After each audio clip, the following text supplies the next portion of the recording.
And I wish you all a happy Juneteenth. And I now convene the ad hoc committee. Could the recording secretary please call the roll? Sure, thank you. Kate Brown. Here. Christopher Davis. Present. David Simmons. Here. We have a quorum.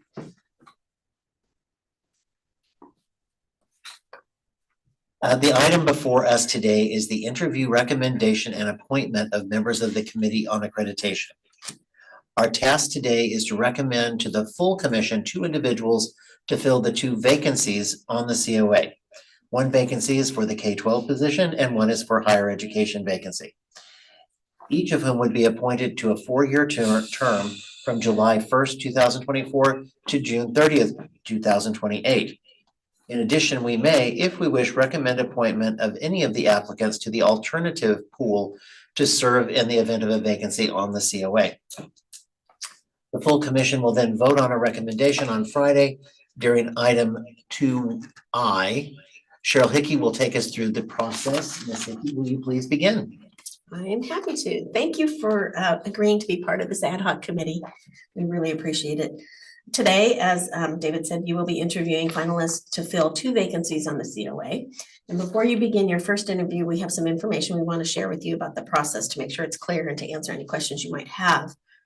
Every year, the commission interviews and appoints individuals to serve new or continuing 4-year terms beginning July 1 of each year. The membership of COA is equally balanced, so 6 K-12 practitioners and 6 from higher education community. The leadership is also equally balanced with 1 and 1 each. And the current list of COA members is on page 1 and 2 of the original agenda item. This year, the vacancies include 1 member from the PK-12 community and 1 from the higher ed community whose terms are up on June 30th of 2024. The nominations process began late in 2023 and was originally closed in March of 2023. But because we did not get very many applicants this year, unfortunately, to meet the statutory requirements of putting 2 individuals forward to the commission for each vacancy, we reopened the application process and we closed it officially in May. And throughout that time, we announced the vacancies in the PSDE news and everywhere we could possibly announce the need for COA members. There were a total of 7 applicants for 2 positions. In concert with the process laid out in the framework, the accreditation framework, a nominating panel reviewed the applications. All of our nominating panel members had termed out, so the chair of the commission and the co-chairs of the COA appointed a new nominating panel, and those members are listed on, and I don't have the page number. Hold on one moment. They are listed. They are listed. Hold on one second. Second page. Second page? Of the insert. Of the insert. Okay, yes, thank you. Second page of the insert. Appreciate that. All right. The nominating panel reviews all the applications and makes a determination as to which 2 applications to move forward to you and for an interview. And the finalists you are interviewing today are those put forward by the nominating committee. In addition to recommending appointment of 2 individuals for the COA to the full commission, you may, if you wish to, also recommend appointments to the applicants you interview to the alternate pool. This pool is used by the executive director in the event of an unscheduled vacancy. And it's helpful when we have a good, healthy pool of individuals because the director then can consider the balance if we lose a COA member to serve out that unexpected vacancy. And that current alternate pool is listed on page 2 in the agenda item. We provided you with questions to ask each applicant. If you need to, you may ask for clarification on the responses, but in an effort to be fair to all candidates, we ask that you limit asking additional questions unless you can ask them of all of the candidates equally. These questions were emailed to the applicants last evening to give them some time to organize their thoughts. And we've allocated 15 minutes for each candidate to respond to the questions. So maybe asking them to be concise and limit their answers to a few minutes each. We will need a few minutes between each interview to let the next one know we are ready for them and to make sure their technology is working. And again, this is the first time we're in this room and in this building, so hopefully everything goes well. Because a couple of them are traveling right now, they may not be appearing in Zoom, but rather have to call in, so we will not be seeing their faces. And I think that's the case, at least in one. At the end of all of the interviews, you will deliberate and vote to recommend to the full commission 2 individuals for appointment to the COA should you find the candidates to be acceptable. And as a reminder, you may also appoint the applicants to the alternative. Just a couple of questions about the balance. The issue of balance and representation is addressed on pages 3 and 4 of the agenda item. And as a reminder, no COA member serves as a representative of their employer, but rather they serve because of their experience and expertise in California education and educator preparation. Balance issues to consider are geographic representation, gender, racial, ethnic, segmental representation, size of institution, and public versus private, among other considerations. And the current list of members is on page 1 and 2.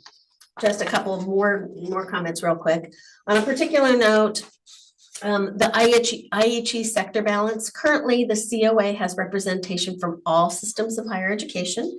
The one vacancy is currently filled by a representative of the independent sector, a USC representative from USC. Of the 5 continuing IHE reps, 2 are from independent institutions. 1 is from a CSU and one is from a UC and 1 is from a community college. Gender balance of the 10 remaining COA members, 7 are male and 3 are female. And geographic representation of the 10 remaining COA members, we have 6 from Southern California, 2 from Northern California, 1 from the Central Coast, and 1 from the Central Valley. So with that, we're happy to answer any questions about the process. I did want to just clarify there is one applicant who has served 1 term on the COA. She was appointed for a 2nd term, but she had to immediately resign because she was taking a position in the UC Office of the President and could not continue to serve. So she is technically eligible for another term should you desire to do that. I just want to make that clear. But we're happy to answer any questions you have about the process. Did you say 15 minutes per applicant? Yeah, 15 minutes.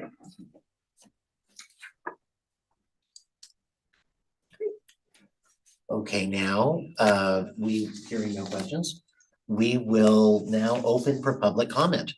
Members of the public who are attending the meeting at the commission office will need to submit a request to address the commission card to the meeting moderator.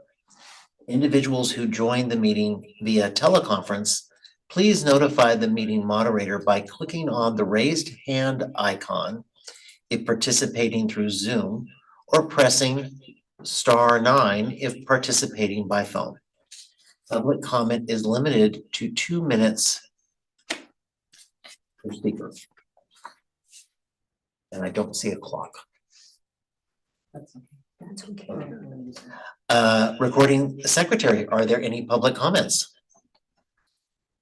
We have no public comments.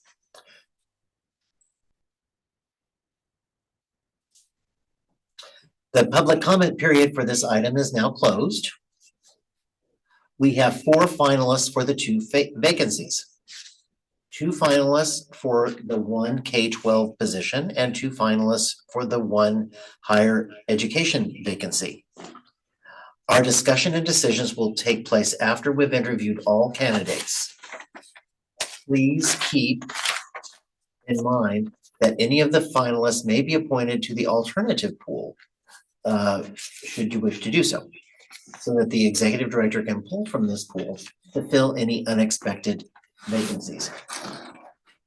This will be the order of the interviews.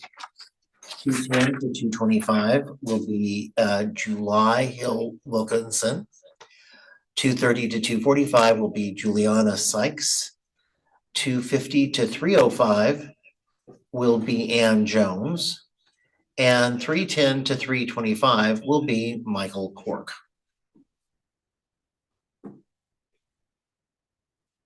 Are the applicants available? Then let us begin with the first applicant. I will bring the applicant. Thank you.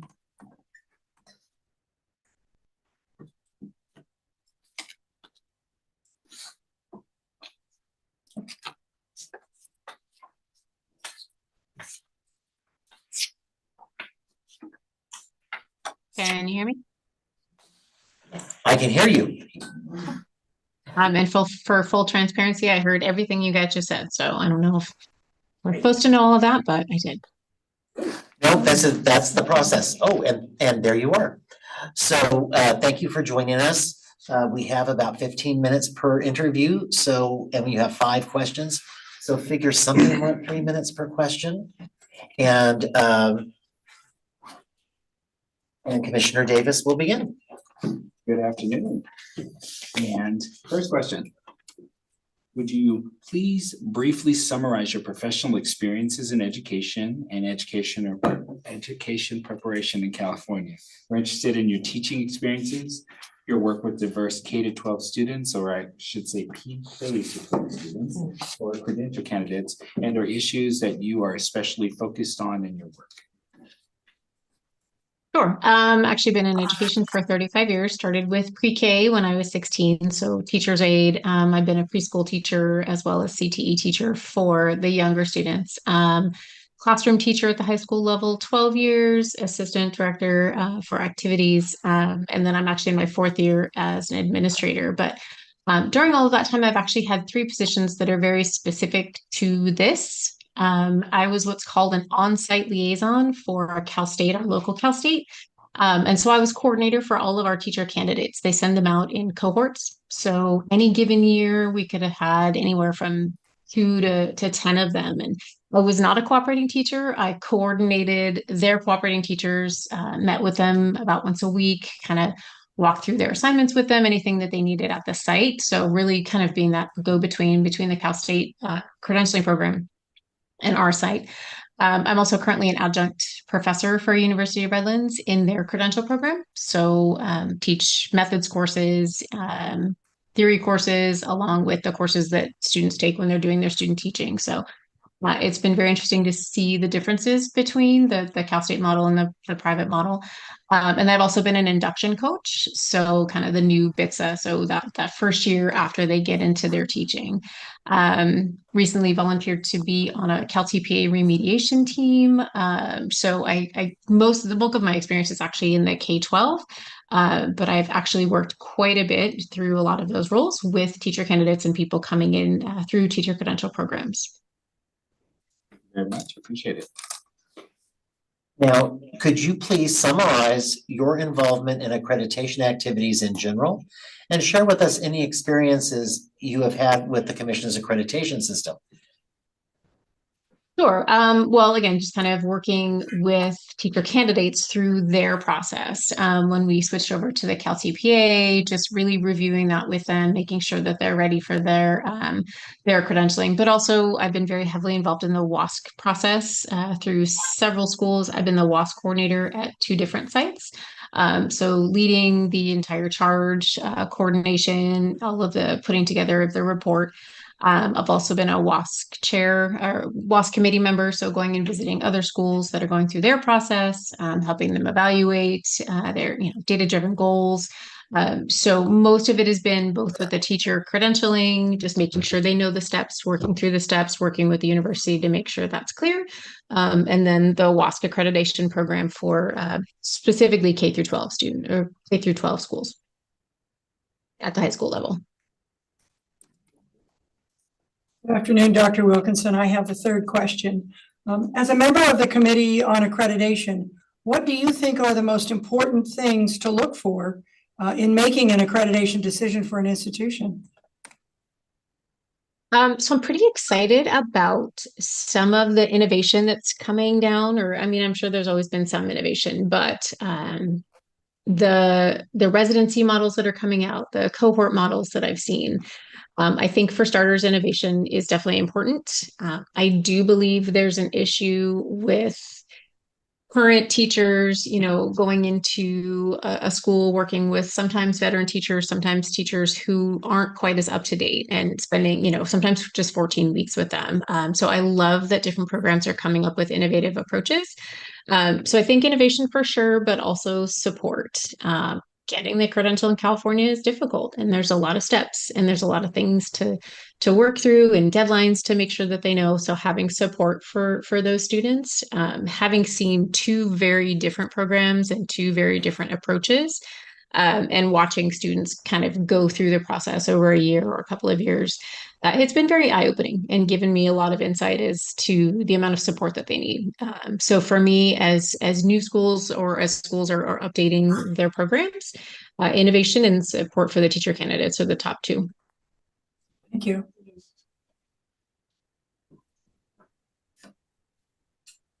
What do you think is the most important issue facing educator preparation today in 2024, and why?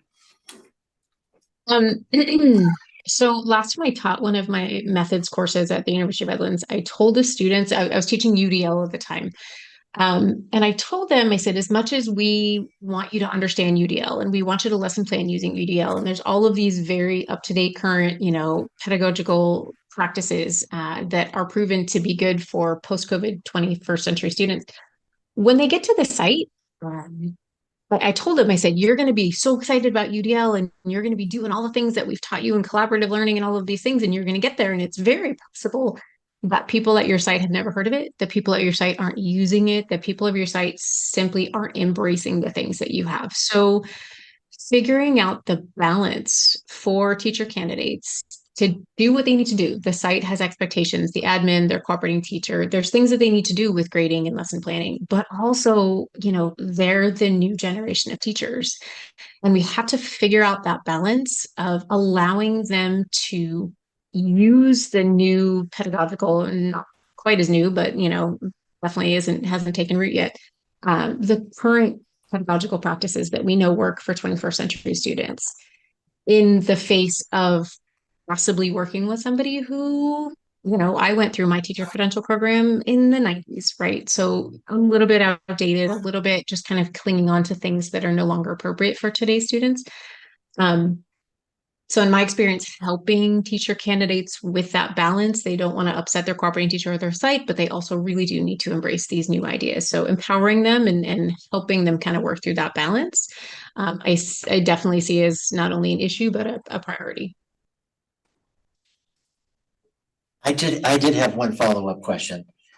You mentioned that you're part of the Cal TPA remediation team? I signed up to be. I have not had any assignments yet at University of Redlands. We realized that we were having some students struggle and not quite get through their Cal TPA, the video, figuring out what exactly to put there and what to answer for the questions. So I've been to a couple trainings as far as obviously you can't read their work and give them direct feedback, but how do you walk them through the rubrics specifically? How do you help them kind of evaluate their own work? So I've been working with the University of Redlands on training for that and being available if students need it specifically for single subject secondary. Well, we have come to the end of the interview, so we have one last question, which is there anything else that you'd like to add that you think would be important for us to know as we consider your application for the COA?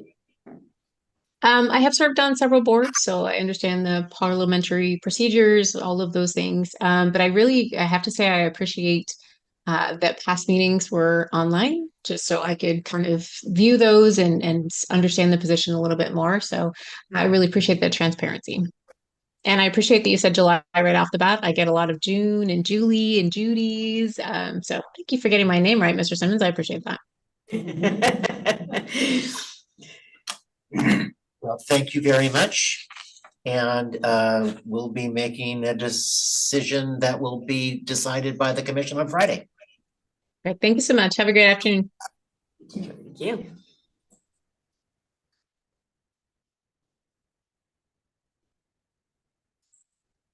I will bring our next candidate.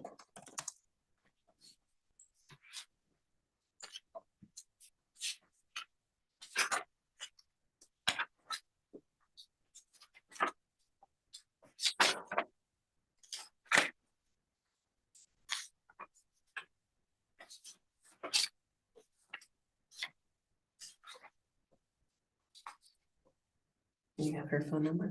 No, she is on. Let me actually, the person is on. Let me to. It's strange that she's on. Yes.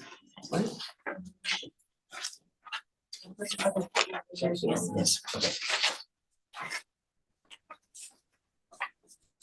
Good morning. Thank you for joining us. Thank you so much for having me. Okay, we will be, we have about 15 minutes scheduled for the interview, and there are 5 questions. So figure about 3 minutes per question. And we're just gonna get started. Again, Sounds great. thank you for coming.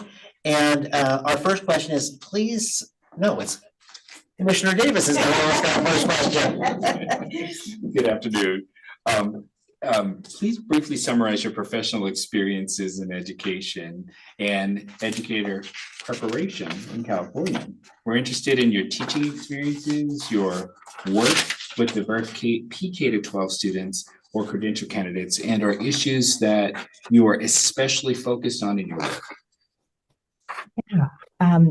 So I got my start teaching actually in upstate New York. So my initial both teaching and admin certifications are within New York State. I was a visual arts teacher before moving from New York State and coming here to my home state of California as I transitioned into educational leadership.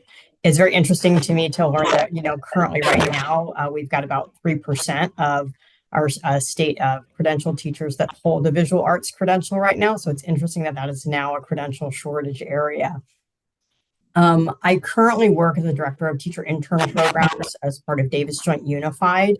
And so while I've, got my start in New York State in teaching, I've worked a number of administrative positions, predominantly in the Bay Area, before coming here to Yolo County to work in Davis, where I was hired to both develop and now oversee and build out a teacher intern program in 3 credential areas. I've also worked in admin preparation with UC Berkeley at the Graduate School of Education. So I was an associate field supervisor for both the PLI, Principal Leadership Institute, and developing teachers as they moved into administration, and then also worked with Tier 2 candidates in their CASC program, providing direct coaching and support to school leaders in schools and districts in the Bay Area. I think in terms of issues that I'm really focused on in my work, I'm both passionate and really fascinated about teacher and educator development, and particularly around how we can attract and then sustain educators in the profession. I most recently completed my doctorate work. Actually, as of yesterday, I got my conferral letter. And my dissertation centered around the experiences of district intern program leaders leading during the pandemic, and really in ways in which their actions and experiences as they looked at and interpreted credentialing policies shaped or impacted or addressed the teacher shortage. And then what we noticed around teacher diversity.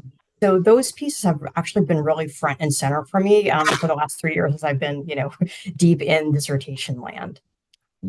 The other part I guess I want to highlight for you is I've also, served in volunteer roles with the CTC, most recently serving on the CSTP refresh committee in redesigning the California CSTPs for educators. Great. Thank you very much, and congratulations, and welcome to the wonderful world of doctorate titles. Thank you. So Dr. Sykes, I have the second question, which is, please summarize your involvement in accreditation activities in general and share with us any experiences you have with the Commission's accreditation system. Yeah. So prior to my current role, I worked in 2 different districts coordinating induction, and within those roles, I was part of the accreditation, the program review process from the point of a participant and as a district coordinator. And then more currently, I have served on a number of program review teams. I'm BIR trained, have supported initial program review for credential programs, and then this past spring was a common standards reviewer. I've also done review for induction, PSC, and CASC programs. Let's see what else. I'm looking at the questions on my other screen here. And then in terms of the accreditation system, it's a requirement within my current role to ensure that our information is up to date on the ADS system as part of the accreditation. So as a program lead, making sure that our program is aligned with program standards and TPEs, and then again, supporting other programs as they're going through that accreditation cycle through serving on BIR. I have the next question. As a member of the Committee on Accreditation, what do you think are the most important things to look for in making an accreditation decision for an institution? Yeah. I think, like when a program is going through review, right, we're triangulating the data. We're looking like, is what the program is saying in their program design aligned with what we're finding as we're going through, supporting documents and as we're interviewing various constituents that are part of that program. And, I actually really enjoy the process. It's kind of like this, a little bit of a detective work and a little bit like putting together a puzzle and hoping like you're not going to be short one piece at the very end.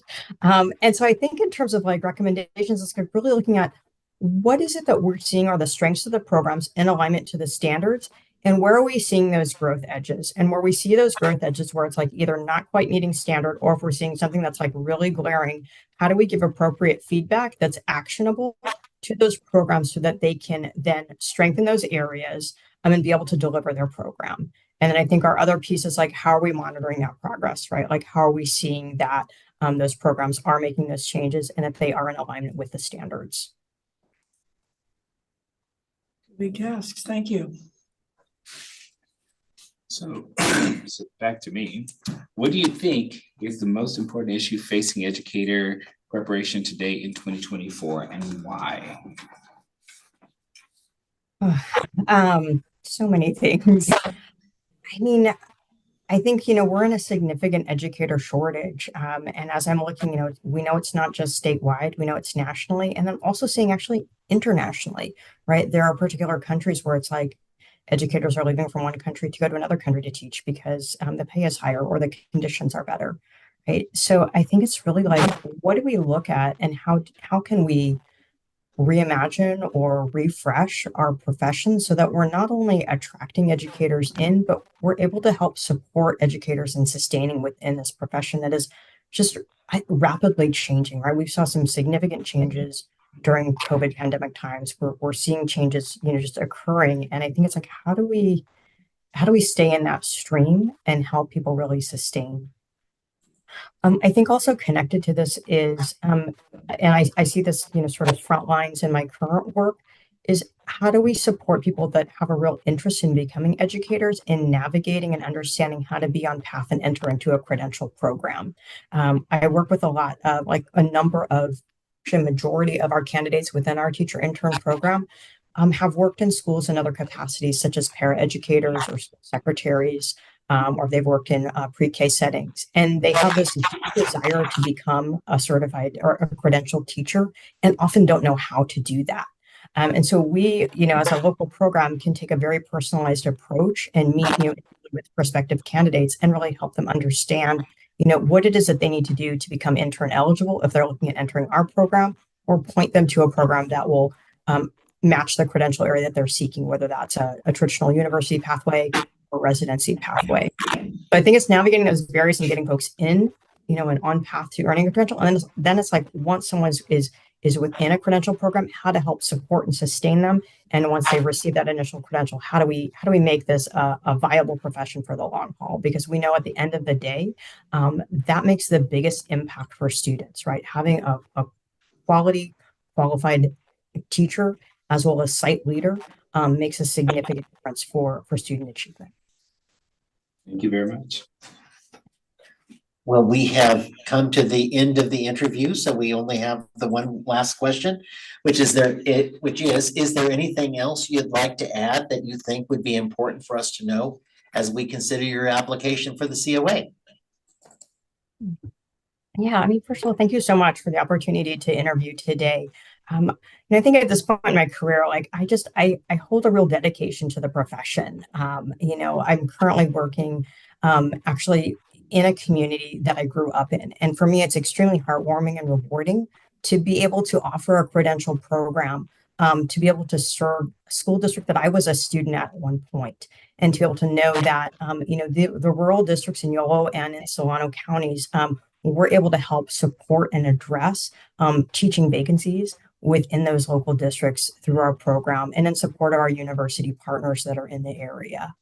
In addition, we're constantly innovating and really have our eye out and like, how do we further efforts for teacher credentialing up and down the state? One of the pieces I did was help kind of bring together district intern program leaders across the state so that we can get together and collaborate, right, in job-alike groups and learn from each other to help strengthen our programs. We are currently also looking at expanding our outreach efforts to areas where there's credential deserts, such as Lake and Mendo counties. And so we'll be offering our program to prospective teachers in those areas this coming year. It's a stretch move for us. As you know, district intern programs are smaller staffed than a traditional university program or even district university intern programs. Yet at the end of the day, like we all want the same thing, which is to help support and really match and meet the credentialing efforts in the state so that we can have a robust teaching workforce. So I'm, excited at this opportunity to interview and would love to help contribute, kind of at this level to these areas. Well, thank you very much. And we will be making a recommendation to the commission on Friday morning. Great. Thank you so much once again. Yeah, thank you. Thank you.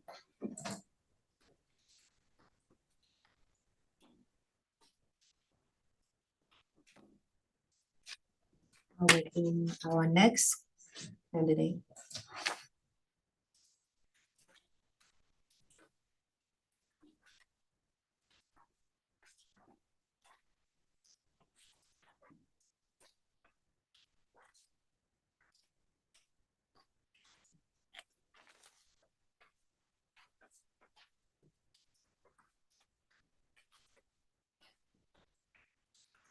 Dr. Jones, thank you for joining us. Hello. We have 5 questions that we have, and we've allotted about 15 minutes for the interview, so probably 3 minutes per question, something like that. And again, thank you for joining us, and Commissioner Davis will begin the questions. Good afternoon. Please briefly summarize your professional experiences in education and educator preparation in California. We're interested in your teaching experiences, your work with diverse PK to 12 students or credential candidates, and or issues that you are especially focused on in your work. Yes, thank you. And I apologize in advance. I have a little bit of a raspy throat, but it's allergies, nothing worse. So yes, I began in education as a teacher. I taught in elementary level in kindergarten through 4th grade, pretty much, in private school, and then went back to school to earn my credential and taught in public schools, again, mostly at the lower elementary level. And then I started working with special education students that were mild, moderate, but also students that had extensive needs. And when I went back to graduate school, I joined UC Irvine, and I had 2 cohorts of 30 student teachers every year for 7 years, and then moved on to become the director of teacher education at UC Riverside. And there I really focused on growing our Spanish program and expanding our special education program as well, preparation program. So I would say that those are the 2 areas that I'm most focused on. In particular, I'm interested in partnerships to provide opportunities for in-service teachers to learn, to earn their bilingual occupation. And that's work that I started several years ago, actually when I was on the COA as an associate dean at Riverside Extension. So I'm very passionate about people in the profession that reflect the diversity of the communities they serve. Thank you. The second question is, please summarize your involvement in accreditation activities in general and share with us any experiences you've had with the Commission's accreditation system. Okay. Well, my first year at UC Irvine was an accreditation review site visit year. So that was a very quick introduction into the accreditation world. more as an observer at that point. But then my first year as director at UC Riverside, our program became one of the first to be reviewed in the then updated system. So I was thrown into the deep end of the pool very quickly as the person who was responsible for managing that accreditation. During that time, I became a BIR member. And since then, I have renewed that training last year, actually. I've served as a site visit member, as a reader for initial program review, approval, and also continuing accreditation review. And then I've also served on the COA. I first started on the COA in 2009, served a term as a member and 2 terms as co-chair, 1-year terms as co-chair. So my experiences have been varied. I've been on sort of both sides of the table, and my experiences have been very, very positive as well. Good afternoon, Dr. Jones. I have the next question, which is, as a member of the Committee on Accreditation, which you've been before, what do you think are the most important things to look for in making an accreditation decision for an institution? Yeah, I mean, the standards are always the guide, and the language of the standards is the roadmap. And there are other factors that are really important for the overall experience and the preparation of teacher candidates to be set up for a successful teaching career. For example, is the leadership committed to the work? Are there ways for stakeholders to shape the program? Are there deep ties to the community? Is the institution committed to continuous improvement? All of those factors are reflected in the standards, of course, but during a site visit and during the conversations and interviews, they really get highlighted. And so it's this combination of, yes, the standards are our map, but also what are the qualities of the people in the leadership that that set the candidates up for success to serve students in schools. So back to me. Next question, what do you think is the most important issue facing educator preparation today in 2024 and why? Yeah, that's a really big question. What I am hearing from our partner LEAs is that recruiting and retaining, with an emphasis on retaining a well-prepared teacher workforce, is becoming more and more challenging. It's just getting harder and harder. And so that has implications for institutions. How can we prepare educators that are not only well-equipped for the work, but also resilient? How do we provide opportunities for professional growth that are meaningful and motivating? And what are ways that we can foster, in partnership with our LEAs, professional communities, and reflective practice that persists over a full career? I think the why that's important, even though it's a little self-evident that teacher crisis is real, but a constantly turning over workforce is less experienced. And the harder it is to recruit and retain teachers, the larger the possibility of encouraging alternative pathways, which is not in and of itself a bad thing, but those alternative pathways may be faster, but prepare and support new professionals less, which kind of makes a self-perpetuating cycle. So I think I would land on, yes, recruiting, but absolutely retaining. Okay, so we've come now to the last question and the end of our interview. Our last question is there anything else that you'd like to add that you think would be important for us to know as we consider your application for the COA? Sure. I'm really proud. This is going to sound very dorky, but I'm really proud of the leadership role that the Commission and that California have committed themselves to. I think this work is essential. And don't tell anybody, but I really enjoy the work of the COA. I think it's fun. I like looking at the standards. I like meeting a community of professionals, and the professional collegiality that this work fosters is just reaps a lot of benefits for everybody. So I appreciate the opportunity to interview, and I embrace the work. Thank you very much. The ad hoc committee will be presenting its recommendation to the commission on Friday morning. So thank you very much for joining us. Thank you. Thank you. We're a little ahead of schedule, so we've reached out to the next person. He said he would be ready by 2:45, so. Okay, so maybe just a couple minutes. Do a quick 3-minute break. Okay. I'll ask us to have a short break.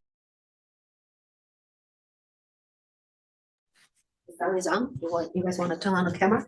I'm gonna bring the candidate. You want me to go get Rhonda or? No, She's still checking. She just hear from me once Okay. she does.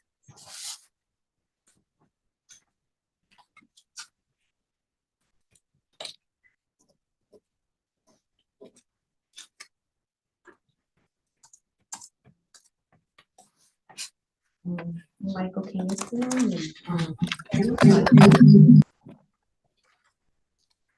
Actually, spotlight you. You can see. Oh, there he is. Here you go.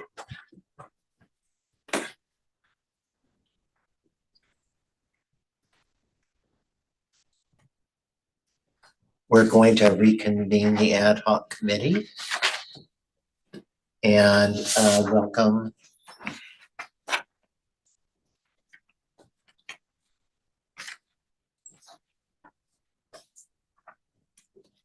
Dr. Cork to our interview. Thank you very much for joining us. We have 5 questions and we've allotted 15 minutes, so figure about 3 minutes per question, something like that. And we'll get started. So Commissioner Davis. Good afternoon, sir. Please briefly summarize your professional experiences in education and educator preparation and outcome. We're interested in your teaching experiences. You'll work with your PK to 12 students or credential candidates, and are issues that you are especially focused on in your work. Hello, everyone. Can you hear me okay? Yes. Great. Thank you for having me. I've been involved in teaching educator preparation for about 25 years. I spent 12 years early in my career as an embedded researcher in a highly diverse student resource community here in San Diego, where I partnered with in-service teachers and educators in a fear pattern of schools that was really designed to increase access to college and college-going rates. After that work, I spent about 5 years in shorter-term research projects that were situated in all kinds of different areas in public ed. And over the last 6 years, since 2018, when I began at Point Loma Nazarene University, I lead assessment and accreditation work and teach research methods. Throughout all of those experiences, diversity and equity have really been key themes for me. As I noted early on, my work was increasing college prep and access among potential first-gen students in a highly diverse and under-resourced community. In my doctoral work, I studied dimensions of diversity among college-going students in a program that really focused on student retention and helping students make the transition to public going. And in my current teaching work, I have kind of brought all of those issues into my teaching practices, where I focus on teaching in a way that incorporates what's called wise feedback. And wise feedback is a way of giving students particularly students who have experienced or have reasons to experience something called stereotype threat, where they are looking at and interpreting feedback from the world through their personal lens. And in my teaching practices, I work to smash those stereotypes so that students have the ability to move beyond those and enter my class with an attitude that they can be successful. Thank you. Okay, I have the second question, which is please summarize your involvement in accreditation activities in general and share with us any experiences you have with the Commission's accreditation system. Sure. Let me see here. So I participated in accreditation both as a member of an EPP and as a reviewer. Early on in my career, I spent a lot of time on the periphery of accreditation activities. I did deep work on developing reports based on my data comfort, and then participated in interviews and site visits. But 6 years ago, that kind of peripheral work changed and became very, very central. I have spent the last 6 years leading our accreditation efforts at Point Loma Nazarene, and I have done that since 2018. So that has included a full accreditation cycle, including submitting preconditions twice, moving through common standards, and a full program review. That first cycle through, for me, was the first time I'd ever gone through the process, and I really learned a lot, mostly about the value of continuous improvement. We at Point Loma had a couple of rounds of feedback on our preconditions, and we left the site visit with a revisit and a set of stipulations, which, you know, from some points of view would be looked at negatively, but I was able to look at that as opportunities to improve. As a learner, as somebody who was leading that process, I had learning to do. Some of that feedback and was about me learning the language, but some of it was about our opportunities to improve our processes, our practices, and our curriculum, and we did that. And that really led me to a place where I look at continuous improvement as not a gotcha process, but a good process for people and for educator preparation programs. I was trained by the BIR and certified in 2022 and participated in a full program review in 2023. So, like I said, been on both sides of the table. Dr. Cork, I have the third question. As a member of the Committee on Accreditation, what do you think are the most important things for making an accreditation decision for an institution? So I think I would begin this by starting with the safety of our students in California. And that may seem a little bit removed from the work of the COA, but I think that IHEs make layers and layers of decisions that potentially impact the safety of the students in our state of California. And that first lens, you know, we need to establish the floor, making sure that our educator preparation programs are not harming or putting our students at risk. So beginning there would really allow me to, you know, make sure that the work that I'm doing is hoping to improve programs and that there are no risks to students. Beyond the safety of the students, I would really look at the weight of the evidence set that's been placed before me as a member of the COA through the accreditation cycle, knowing that what I'm seeing in the moment on paper or hearing via interviews or testimony is really kind of the end part of the process that has taken 7 years. And looking at the good work of the institution, the staff, and the program review team that relying on their training to these recommended findings before me as a member of the COA is really where I need to lean into, and that I can't see the whole picture except through what they've brought before me. So ultimately, I believe that accreditation process is not a gotcha process. It's a safety process first, and then a continuous improvement process second. Thank you. And our next question, what do you think is the most important issue facing educator preparation today in 2024, and why? So this is a really tricky question. It can go in so many different directions. But I kind of am going to land on kind of two responses to that. I think in the short term, literacy is a major issue that's facing APPs and those of us on the accreditation side as well. Meeting the timeline and the mandates that have been set forth by SB 488 is going to be incredibly demanding for everybody who's in the pipeline and in the space of training educators.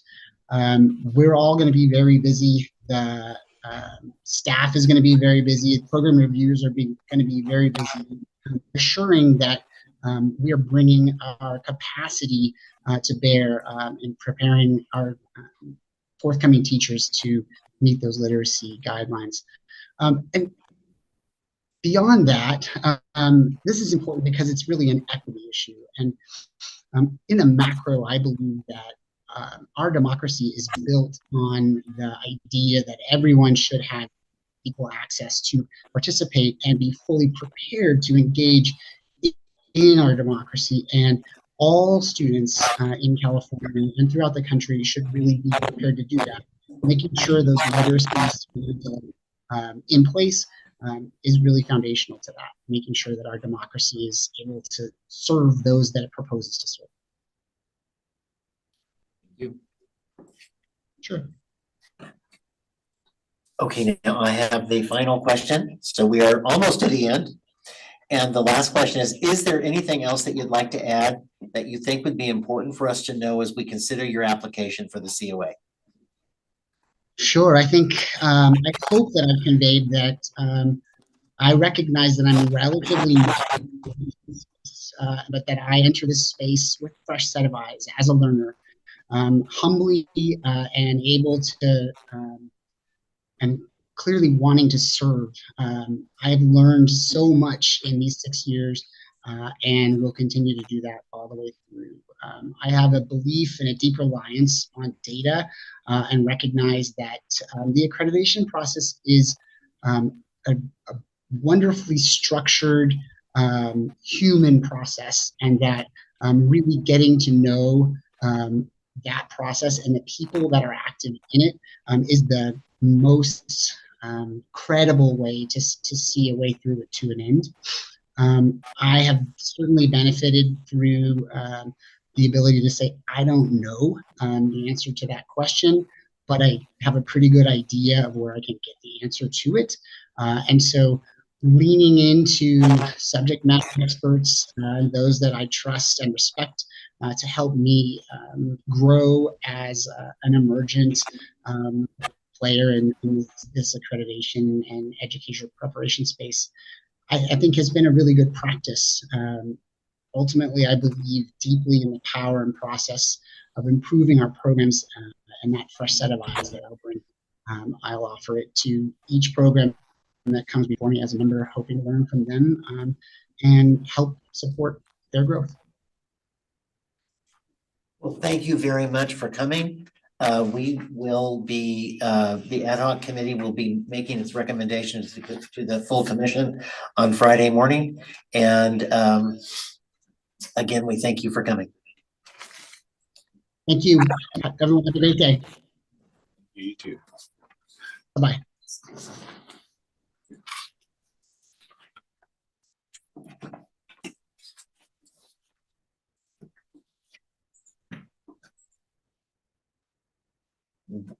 In terms of how we use it, deliberations. How would you like to do that? Right. Okay. I want to say for all 4 candidates, their very strong response to question number 1 makes this a very, very difficult decision. And I'll say everyone has such a rich amount of experience not only in PK to 12 school settings, but also most in higher ed, and also in county offices, and just a variety of work across our systems in California. We have candidates who have served on boards. We have candidates who have served in a variety of different capacities. And so again, makes this a very diverse and interesting group of people to make a decision about. I would agree. I think that these, all four of these people have incredible dedication and I think legitimate commitment to making this, to making this work and to bring people into this field. More than one of them talked about innovation. More than one of them talked about not only recruiting, but retaining. And I think all of them have an optimistic outlook about a complex system, which is clearly the case. Yeah. So based upon that, do either of the commissioners have, should we do the K-12 one first? Sure. Do either of the Could I commissioners? ask for your sort of sense of the four? I think that any of the four would be an excellent addition to the committee. In fact, if it weren't out of order of the script I've been given, I would recommend that all of them be put on the alternate pool, because every one of them is clearly professionally qualified for the positions.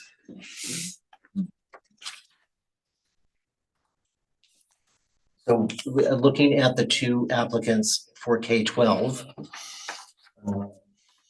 we've already established that both are excellent. For myself, where I see the main difference is that one has more site-based and is still closer to the site, whereas the other is really more part of the credentialing system. I think because we are going to be going into, I think, a very difficult time for the accreditation system, both because of 448 and the evolving discussion around the TPA, I think my preference at this point is better safe than sorry, which would lead me to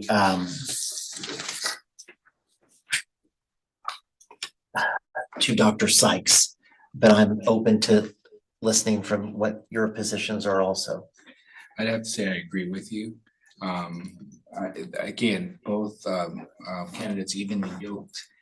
It was it's just the slight variations that I looked at here in their qualifications. It's kind of the same, almost the same evenly, but just very different because the backgrounds different. One of the candidates has preschool, high school experience and admin experience, while the other has credential experience, has experience teaching in public and private settings as well. It's kind of difficult, but I did see the strength there for Dr. Sykes with really understanding some of the inner workings of the CTC, of the commission, and working on some of the committees with the commission, and just that slight advantage there with having had some direct experience commission wise. It's trying to make a choice between good and good. I mean, qualified and qualified, excellent and excellent. I did feel that Dr. Sykes' idea about really understanding the educational shortage we have, and her interest in looking at what she called reimagining and refreshing the profession, I think puts her where we are now and will be for a while. So, I do have a question for Cheryl. Mhm. We do have an interest in geographic diversity. And Dr. Hill Wilkinson is in Southern California, correct? And Dr. Sykes is in Northern California.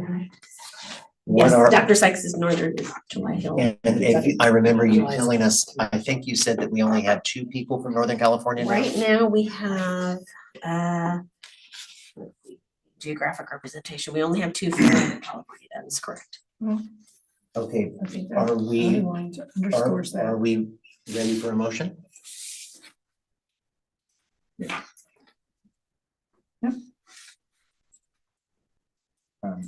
So question about what the motion should be. And I'll throw this out as a sample so that I get the motion right, because I want to make the motion. If I were to say a motion to move Juliana Sykes forward as a finalist, is that the wording, or as That would be fine. finalist? Mhm. And consider July Hill Wilkinson as an alternate. Yes. So I'll make that motion. I will second that. Okay, I have a motion by Commissioner Davis. I have a second by Commissioner Brown. Further discussion? Those in favor say aye. Aye. All opposed? Motion's carried. Okay, our next one is even, I think, more difficult in terms of Dr. Jones and Dr. Cork. I am torn. Often when I am on interview panels, and since I'm assistant superintendent of HR, that's a lot. I think of, are we hiring for today or for tomorrow? And there are good reasons to do both of those things. I really like the idea of having somebody who would be eligible for 2 terms as opposed to 1. I think that in what will become what is already and is becoming, I think, a more difficult environment for the COA over the next few years because of 488 and TPA.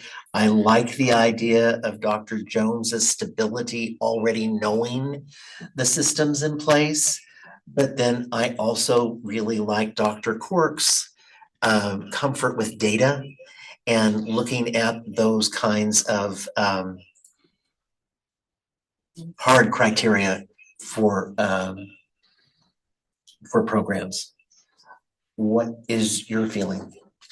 And I'm not sure how relevant this is, but I know that a special request for myself and then several other commissioners on the full commission, we've talked about finding or pulling more data from our candidates as they are going through, for example, the TPA process, the assessment processes, and how we're losing Black and brown women, for example. And it seems that Dr. Cork's work in that field, in that arena, in his research, as I've listened to his vast experience, that seems to be the direction of the full commission. However, this committee is an offshoot of that and not necessarily serving directly the commission in that way, but can give that kind of advice. And I'm with you, I'm kind of torn between the robust history that Dr. Jones has here, and then also juxtaposed to Dr. Cork's different but robust experience with the research. It's just very difficult to kind of dive that out and make a choice. It's not easy to make a choice because they both bring assets that we can, that will be useful on the committee. At the same time, you have to, it's almost like you can't take pieces of each one and mix them up and say, let's do this one. You kind of want to, but you can't. I really liked Dr. Jones' experience. Also her focus on both special education and bilingual, I thought was very useful and helpful to this committee. At the same time, one of the things that Dr. Cork talked about was he seemed to balance not only that approach in terms of diversity, but the way in which he was crafting wise feedback, I thought was a good balance to the thrill of data, which is sometimes very unhumane. Needs to be looked at in a humane look, and I think he even, I think his idea about the set of eyes that looks at data was really a good mix. So I would once again, I would say we have two very competent. In terms of there. gender diversity, what is the current rates on the COA? Right now, we have 10 of the 10 remaining, 7 are male, 3 are female. Mhm. And in terms of geographic diversity, she is UCR and he is. She's actually UC Davis now. So she's north. So she's Northern California and Mm. he is Point Loma, Southern California. Now, Point Loma has campuses. He's in the San Diego There you area. go. Private. Which is another good question. Uh-huh. Could you remind us the diversity in terms of AICCU, UC, and Yes, happy to. Okay, let's see. We currently have representation from all systems of higher ed. So we have one, the vacancy that's going out is a private institution.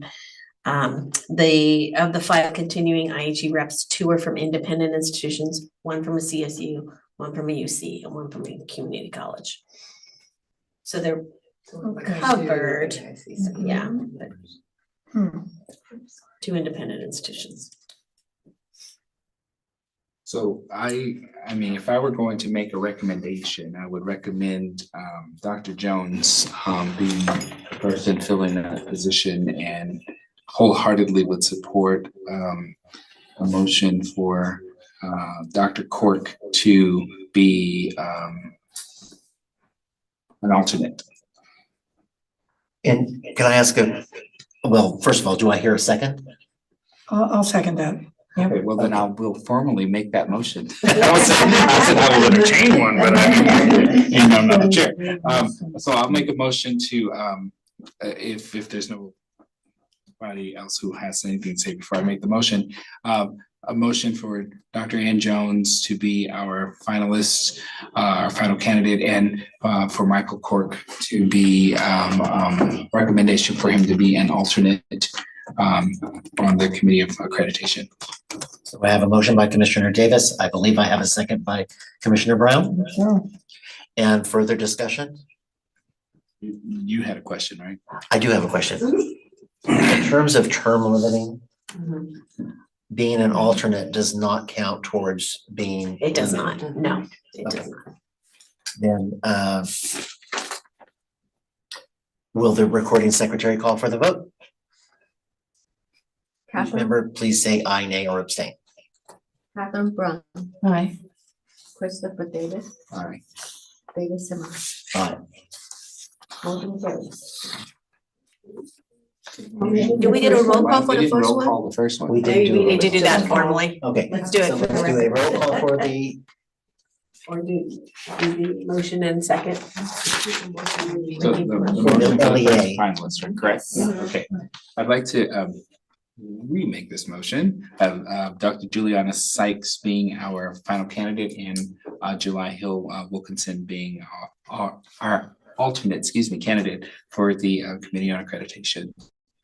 Can I second that? further discussion?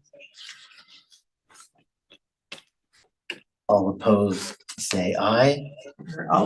Wait. It says- The script is wrote the script. Oh, so that- Favors. I thought I was not. That's right. Will the recording secretary call for this vote? Catherine Winston, Aye. Christopher Davis, Aye. David Simmons, Aye. motion carries. Okay, and do I have do I have a motion? We've already done that, right? Yes. Okay. You're good. So having no further business, I now adjourn the April meeting of the ad hoc committee. The June meeting. Sorry, Of the June that one was definitely our fault. meeting.